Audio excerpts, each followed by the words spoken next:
क्या ताजमहल की ये बातें आप जानते हैं? इंडिया के आगरा शहर में स्थित एक ऐतिहासिक इमारत है जिसे ताजमहल के नाम से जाना जाता है।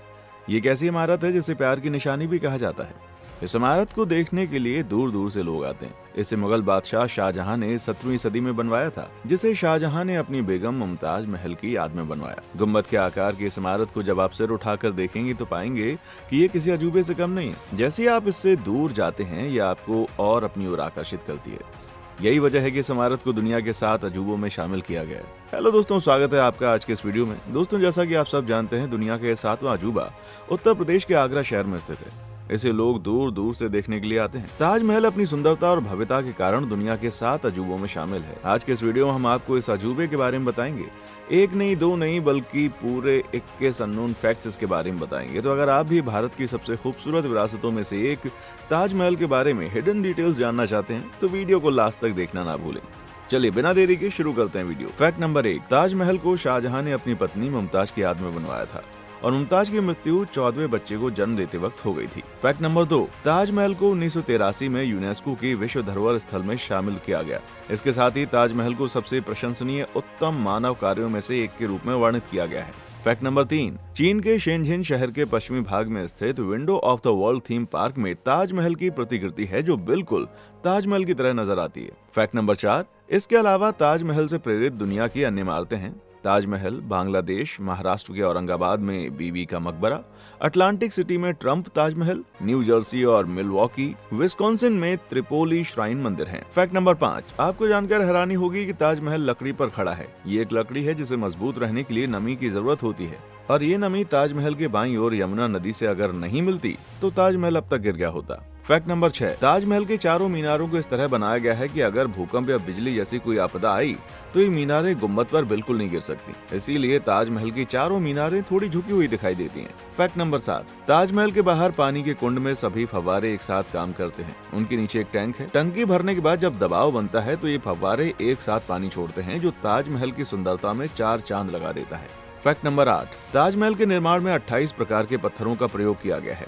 ये पत्थर Baghdad, Afghanistan, Tibet, Egypt, Russia, Iran आदि कई देशों के अलावा राजस्थान से आयात किए जाते थे। फैक्ट नंबर 9, एक बात जो आपको बहुत ही अजीब लगेगी, लेकिन ये सच है कि हर दिन ताजमहल अपना 3 बार रंग बदलता है। रंग में बदलाव रोशनी और समय के आधार पर देखने को मिलता है। ताजमहल सुबह के वक्त गुलाबी, शाम के वक्त दूधिया सफेद और चांदनी में सुनहरा दिखाई देता है। अगर आप एक से ज्यादा बार अलग अलग समय पर ताजमहल देखने गए हैं तो आपने इस बात पर जरूर गौर किया होगा कि ताजमहल का रंग दिन के समय कुछ और रात के समय कुछ और होता है। अगर आपने चीज गौर नहीं की तो इस बार कर लेना। फैक्ट नंबर 10, ताजमहल के केंद्र में शाहजहां और मुमताज महल दोनों की कब्रें हैं। ये कब्रें खाली स्मारक मकबरे हैं। दोनों के नीचे एक कक्ष में अचिन्हित कब्रों में इनको दफनाया गया है, क्योंकि इस्लाम में कब्रों की सजावट मना होती है। फैक्ट नंबर 11, सुनने में आपको अजीब लगेगा, लेकिन ताजमहल आगरा में नहीं बनाया जाना था। इससे पहले बुरहानपुर मध्य प्रदेश में इसको बनना था, जहां मुमताज की प्रसव के दौरान मृत्यु हो गई। लेकिन दुर्भाग्य से बुरहानपुर में पर्याप्त संगमरमर की आपूर्ति नहीं हो पाई और इसलिए आखिर में आगरा में ताजमहल बनाने का निर्णय लिया गया। फैक्ट नंबर 12, ताजमहल के निर्माण के लिए आवश्यक सामग्री को 1000 से अधिक हाथियों की मदद से ले जाया गया। यह मुख्य रूप से सफेद संगमरमर और लाल बलुआ पत्थर था, जिसे परिवहन की आवश्यकता थी और उसे पूरे भारत और मध्य पूर्व से प्राप्त किया गया था। लाल बलुआ पत्थर फारसी वास्तुकला में आम है और दिल्ली में लाल किला और जामा मस्जिद जैसी अन्य मुगल संरचनाओं में भी इन पत्थरों को देखा जा सकता है, जबकि सफेद संगमरमर का उपयोग परमात्मा के प्रतिनिधित्व के रूप में किया गया था।